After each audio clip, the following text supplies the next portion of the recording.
village of Blackridge had always been quiet, almost too quiet. Hidden between dry hills and forgotten farmland, it was the kind of place where time seemed to move slower than anywhere else. The same dusty roads stretched through the town. The same old houses leaned slightly with age, and the same strange stories were whispered from one generation to the next. But among all those stories, one place stood above the rest: the old well. It sat alone at the far edge of the village, surrounded by cracked earth and patches of dry grass that crunched under your feet. The circular stone wall was ancient, each brick worn smooth by decades of wind and dust. Above it stood a wooden beam that groaned softly whenever the wind blew across the empty fields. No one used the well anymore. In fact, most villagers refused to even walk near it. Children had grown up hearing the same warning: never go close to the old well, especially after sunset. Travelers were told it had simply run dry years ago, but deep down, everyone in Blackridge knew that wasn't the real reason. Something had happened there long ago, something people preferred not to talk about. One hot afternoon, the quiet routine of the village was interrupted by the sound of engines. A small truck rolled down the dusty road, followed by another carrying heavy equipment. A team of workers stepped out, stretching their arms after the long drive. Their job sounded simple: drain the old well. The village council had decided the structure was becoming dangerous. The stones were loosening, and if someone accidentally fell in, there would be no way to rescue them. So they hired a crew to empty whatever remained at the bottom and seal it permanently. Curious villagers slowly gathered nearby, watching from a distance. Some looked relieved, others looked nervous. Among them sat an elderly woman named Mrs. Harlow. She watched the workers carefully as they unloaded thick metal pipes and a powerful industrial pump. One of the younger workers, Daniel, noticed her staring. Trying to be friendly, he walked over and gave a polite smile. "Don't worry," he said casually. "We'll have this old thing cleaned out before sunset." Mrs. Harlow didn't smile back. Instead, she leaned forward slightly and spoke in a quiet voice. "You shouldn't open that well." Daniel laughed lightly. "It's just an empty hole in the ground." But the old woman slowly shook her head. "No," she whispered. "It isn't." Before Daniel could ask what she meant, the engines roared to life. The workers lowered the long pipe deep into the darkness of the well. The pump started pulling whatever liquid remained below. At first, everything seemed normal. Then the liquid began to rise through the pipe. But it didn't look like water. It was thick, dark, almost black. Daniel wiped some of it from his glove and frowned. "This doesn't smell like water," he muttered. Suddenly, the pump shook violently. The machine groaned. And from somewhere deep below the surface, something moved. The pump continued to rumble as the dark liquid flowed through the pipe and into a large metal container beside the well. The workers gathered around it, staring at the strange substance. It was thicker than water, much thicker, and the smell? It was terrible. Daniel stepped back slightly and covered his nose. "What the hell is that?" one of the workers muttered. No one had an answer.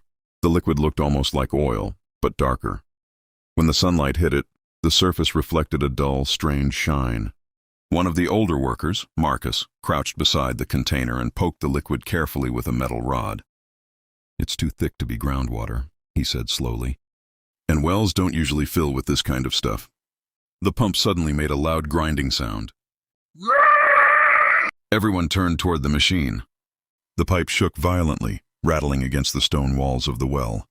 "Shut it down!" Marcus shouted. But before the operator could react, the pump jerked again, harder this time. The engine sputtered. Then the flow stopped completely. Silence fell over the field. Only the wind moved through the dry grass. Daniel walked slowly toward the edge of the well and looked down into the darkness. "Maybe the pipe got stuck," he said. Marcus grabbed a flashlight from the truck and joined him. The beam of light cut through the shadows as they aimed it into the well. For a moment they saw nothing. Just stone walls disappearing deep underground. Then Daniel noticed something strange. The pipe wasn't stuck against the wall. It looked like something was wrapped around it. A dark shape, long, thin. At first it almost looked like a rope floating in the darkness. But then it moved. Slowly. The shape tightened around the pipe and pulled downward. Daniel's heart skipped. "Did you see that?" he whispered. Marcus leaned closer, squinting into the darkness. I think something's down there." Just then the pipe jerked violently. The metal structure of the pump screeched. and with a loud snap, the pipe was suddenly yanked several inches deeper into the well. The workers jumped back. "What the hell was that?" someone shouted. Marcus immediately grabbed the power switch and shut the machine off. The engine died. Everything went quiet again. But the pipe was still moving. Very slowly, as if something deep below the well was pulling it, inch by inch, into the darkness. Then a low sound echoed from inside the well. Not water, not machinery, something else, something alive, and whatever was down there. It was starting to come closer to the surface. For several long seconds no one moved. The pipe continued sliding slowly downward, inch by inch, as if something far below was pulling it deeper into the well. The metal scraped loudly against the stone walls, creating a horrible grinding sound that echoed across the dry field. Daniel stepped back. "That's not possible," he whispered. Marcus kept the flashlight pointed into the darkness. The beam shook slightly in his hand as the pipe jerked again. Then suddenly, the movement stopped. Complete silence fell over the area. Even the wind seemed to pause. The workers stared at the well, waiting, listening, hoping the strange movement had ended. But then the sound came again, a wet scraping noise, slow, heavy, like something dragging itself against stone. Daniel swallowed hard. "Tell me that's just the pipe," he said quietly. Marcus didn't answer, because the pipe wasn't moving anymore. Something else was. The flashlight beam shifted slightly, sliding deeper down the well's walls. For a moment, the light reflected off something shiny below. Not water, something darker, something moving. Suddenly, the pipe jerked upward violently. The metal frame of the pump rattled as the pipe snapped tight, pulled in the opposite direction this time. "Back up!" Marcus shouted. All the workers stumbled away from the well. The pipe began shaking violently now, banging against the stone rim. Clang! Clang! Clang! Then, with a horrible tearing sound, something slimy slid up along the pipe from the darkness. Daniel froze. At first, it looked like thick mud. But as it rose into the light, the shape became clearer. It wasn't mud. It was a long, black, slick mass wrapped tightly around the pipe like a giant snake. But it wasn't a snake. There were no scales, no clear shape, just a twisting, shifting body that seemed to stretch and contract unnaturally. The smell hit them instantly. Rotten, ancient, like something that had been buried underground for centuries. One of the workers gagged. "What is that thing?" he whispered. The mass tightened around the pipe again. Then slowly, part of it lifted upward. And for the first time, they saw what looked like a face. Not a human face. Something else. Something pale pushing out from the dark mass, with two hollow shapes where eyes should have been. Daniel stumbled backward. "That thing was in the well," he said in disbelief. But Marcus was staring deeper into the darkness, because the creature wrapped around the pipe wasn't the only thing moving down there. The flashlight beam shifted slightly, and far below, more shapes began to move. Dozens of them. For a moment the workers stood frozen, unable to move or speak. The thing wrapped around the pipe twitched slowly under the pale sunlight, its slick black surface glistening like oil. The pale shape that looked like a face shifted slightly, pressing outward from the dark mass as if it were trying to breathe. Daniel felt his legs weaken. That can't be real," he whispered. Marcus didn't respond. His eyes were still fixed on the well. The flashlight beam trembled in his hand as he slowly aimed it deeper into the darkness again. At first nothing appeared, just the damp stone walls disappearing into shadow. Then the light touched movement. Another shape slid along the inner wall of the well, then another. Thin, dark forms twisting slowly against the stone like living shadows. Marcus felt a chill crawl up his spine. "There's more of them," he said quietly. The workers leaned closer despite their fear. They stared down into the well as the shapes below began to shift more rapidly. Suddenly, one of the dark masses slid upward along the wall, climbing with a slow, wet sound. "Screw up." The pipe jerked again as the first creature tightened its grip. Daniel jumped back. "Shut the whole thing down! Pull the pipe out!" But before anyone could move, a long black limb-like extension reached out from the mass and slapped against the stone rim of the well. The workers screamed and stumbled away. The thing pulled itself higher. Up close, it looked even worse. The dark surface wasn't smooth at all. It was made of dozens of smaller shapes pressed together, shifting constantly like something alive beneath skin. And every few seconds, a pale, human-like face pushed outward from the mass before sinking back inside again. Marcus felt his stomach twist. "Dear God," he muttered. "It looks like people." Daniel stared at him. "What?" Marcus pointed at the creature. "Those faces, they look human."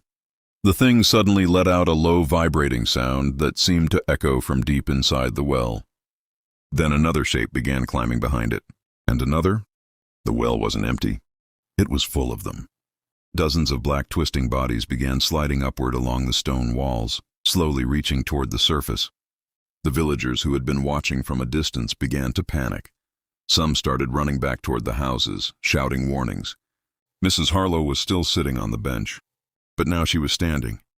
Her face looked pale as she stared at the well. "I told them," she whispered. "No one should have opened it." Behind the workers, the pump suddenly groaned again. The metal pipe bent sharply, and with a violent crack, the entire machine was yanked forward several inches toward the well. The machine screeched loudly as its metal frame scraped across the dry ground. The workers shouted and ran backward, trying to stay away from the edge of the well. The pipe bent dangerously, pulled toward the darkness by whatever was climbing inside. "Cut the power!" Marcus yelled. The operator rushed to the control switch and slammed it down. The engine died instantly, and the pump fell silent. But the pipe was still moving. Slowly, relentlessly, as if the thing below no longer needed the machine to pull it upward. Daniel stared in horror as the black mass continued sliding along the metal pipe. Now it had reached the rim of the well. Part of its body spilled over the stone edge like thick oil. The smell became even worse. Rotten, wet, ancient. One of the workers gagged and stumbled away, covering his mouth. "What is that thing?" he shouted. No one answered. The creature moved again, stretching outward across the ground. As it spread, the surface of its body rippled unnaturally. Pale shapes pushed against the black skin from inside. Faces, human faces. Some looked frozen in fear. Others looked twisted in pain. They appeared for only a second before sinking back into the dark mass. Daniel felt his chest tighten. "That's impossible," he whispered.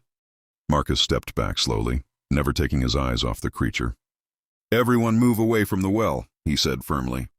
But before they could retreat further, a second creature suddenly climbed over the rim. Then another. Thick black bodies slid onto the ground with slow, dragging movements. The shapes seemed to stretch and contract as they moved, like something learning how to crawl again after a very long time. Behind them, the darkness of the well shifted. More movement. Dozens of shapes were rising toward the surface. The villagers watching from the road began screaming. Some ran back toward the village houses, while others simply stood frozen in fear. Daniel turned toward Mrs. Harlow. The old woman hadn't moved. She stood staring at the creatures with a distant expression. "You knew about this," Daniel said desperately. She nodded slowly. "Yes." "What are they?" he asked. Her voice trembled slightly. "They're what the well took." Daniel frowned in confusion. "What does that mean?" Mrs. Harlow looked toward the well again. "A long time ago," she whispered, "people didn't just throw water down there." The creatures began spreading across the cracked ground, their bodies sliding slowly through the dry grass. "And whatever lived below," she said quietly, "learned how to keep them." The creatures continued sliding out of the well, their bodies stretching slowly across the cracked earth. The ground around the well was now covered in thick black shapes that twisted and pulsed as if they were breathing. Daniel backed away, unable to take his eyes off them. "How many are there?" one of the workers whispered. No one answered, because every few seconds another dark mass appeared at the rim of the well and spilled over onto the ground. Marcus grabbed Daniel's arm. "We need to leave, now." But Daniel turned back toward Mrs. Harlow. "You said the well took people," he said urgently. "What did you mean?" The old woman stared at the creatures moving across the field. Her face looked pale and distant, like someone remembering something terrible. "Long before any of you were born," she said slowly, "this village had a different problem." Daniel waited. Mrs. Harlow continued. "People started disappearing." The workers exchanged uneasy looks. "At first it was travelers," she said, "strangers passing through town. Then it was people from the village itself." She pointed toward the well. "They all vanished near that place." Daniel felt a cold knot form in his stomach. "Did anyone search the well back then?" Mrs. Harlow nodded. "They tried."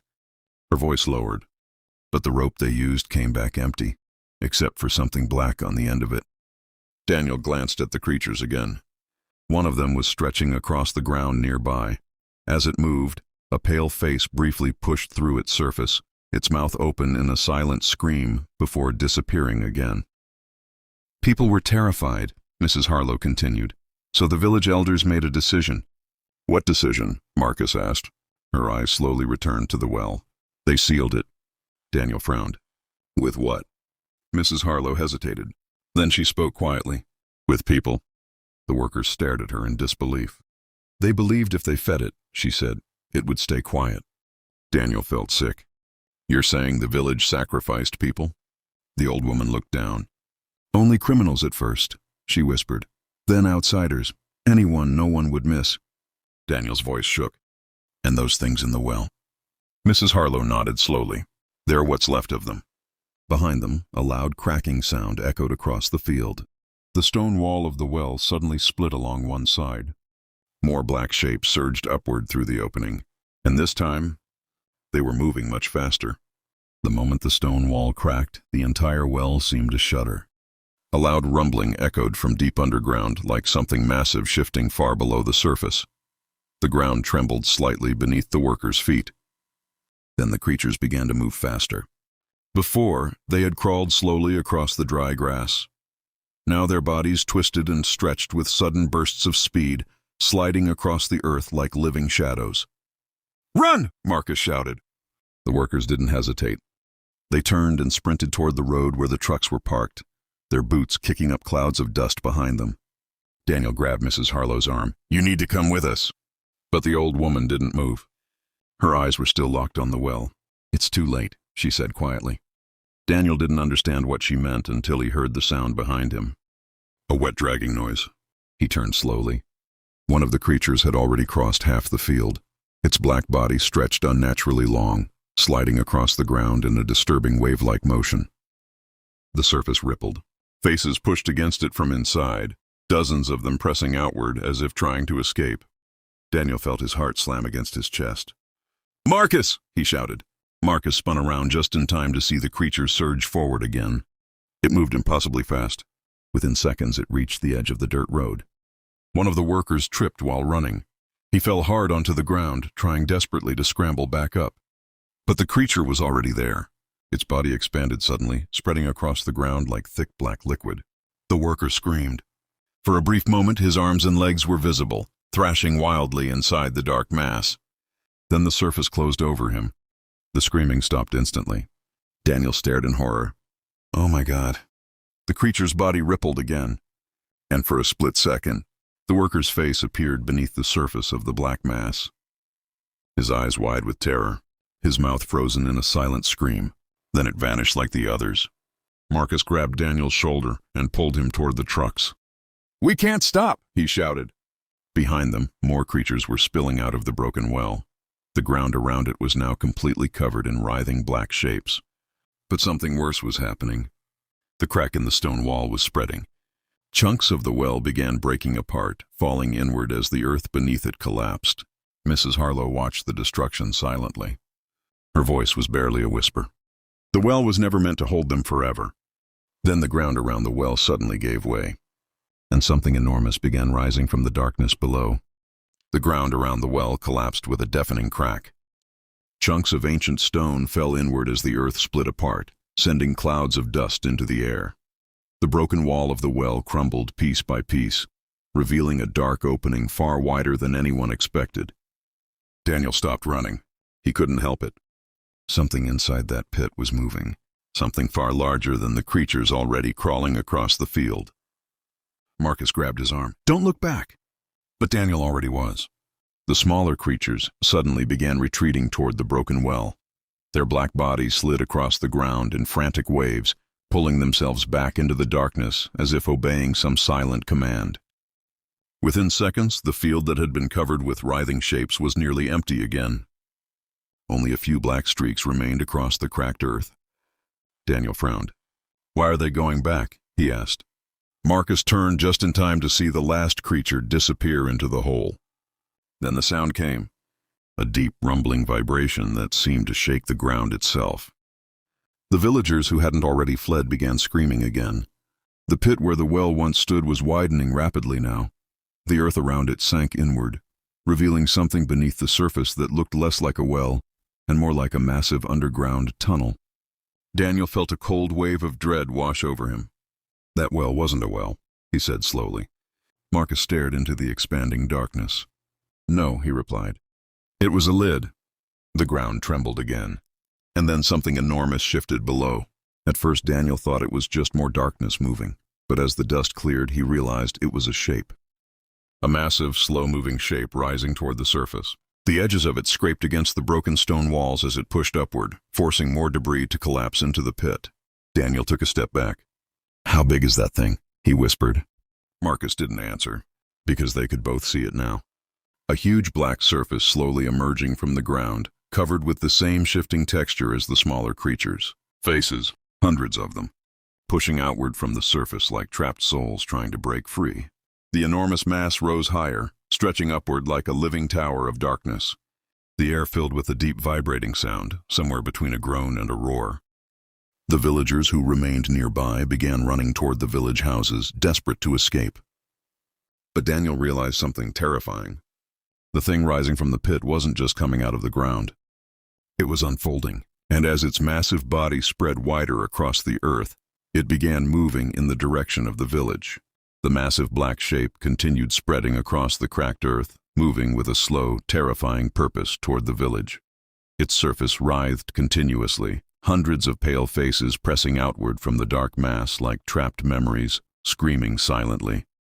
Daniel and Marcus sprinted toward the trucks, dragging Mrs. Harlow along with them.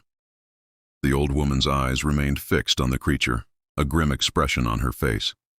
"They're going to the village," Daniel shouted, panic rising in his voice. "We have to warn everyone." But as they reached the edge of the road, they realized it was already too late. The creatures that had retreated into the pit were emerging again, smaller bodies now flowing around the massive mass, covering the streets with writhing darkness. The entire village seemed to be surrounded. Daniel's chest tightened. How do we stop it?" he whispered. Mrs. Harlow shook her head. "You can't. No one ever could. That well wasn't just a well, it was a prison. And now, it's free." A low guttural vibration rolled across the ground.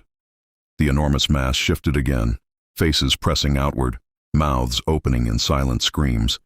Windows rattled, doors creaked, and the air was filled with the metallic tang of fear. Marcus grabbed Daniel's shoulder. "We have to get to the trucks. We can't stay here." They ran, but the ground beneath them trembled. Cracks appeared in the road, dark liquid oozing through the fissures. Smaller creatures darted out from the shadows, grabbing at anything in their path. Daniel's mind raced. Every story he'd ever heard about Blackridge flashed through his thoughts. The vanished travelers, the whispered warnings, the old council's secrets. All of it had been real. The trucks were just ahead. They reached the first vehicle, jumping in, and the engine roared to life. Dust and debris flew as the vehicle sped away, leaving the collapsing well and the spreading black mass behind. But even as they drove, the vibration continued. The mass wasn't stopping. It seemed almost aware, moving deliberately toward the village's center. Daniel looked at Mrs. Harlow. What will happen to the village?" She didn't answer immediately. Instead, she whispered almost to herself, "They'll take everything. Everyone. Unless someone knows how to feed it again." The truck sped down the cracked road, the shadows behind them shifting and twisting, chasing silently across the earth. The darkness was not just alive, it was hungry, and it had only just begun. And as the sun dipped below the horizon, Blackridge fell silent, waiting for the night to reveal what had been unleashed from the old well. Night had fallen over Blackridge, and the village lay under a thick, unnatural darkness. The massive black mass from the well had spread across the streets, its writhing bodies shifting continuously, pale faces pressed against its surface, mouths opening in silent, frozen screams that seemed to echo across the empty town. Daniel, Marcus, and Mrs. Harlow drove as fast as they could, their headlights cutting through the dark fog rolling in from the hills. The air was thick, heavy with the metallic scent of fear and decay. Every shadow seemed alive, every movement hinting at something waiting to strike. From behind, They could hear the faint, wet scraping of the smaller creatures chasing them, their bodies sliding over the cracked earth like living sludge. The massive central form wasn't far behind either, moving with deliberate speed despite its enormous size. Daniel's hands shook on the steering wheel. "We can't outrun it forever," he said, voice trembling. "What do we do?" Mrs. Harlow remained silent for a moment, staring straight ahead at the road. Then she spoke, voice low and trembling. The well was never just a prison. It was a trap, and the only way to survive is to feed it again. Marcus turned sharply. "Feed it? What do you mean?" The old woman's eyes met his.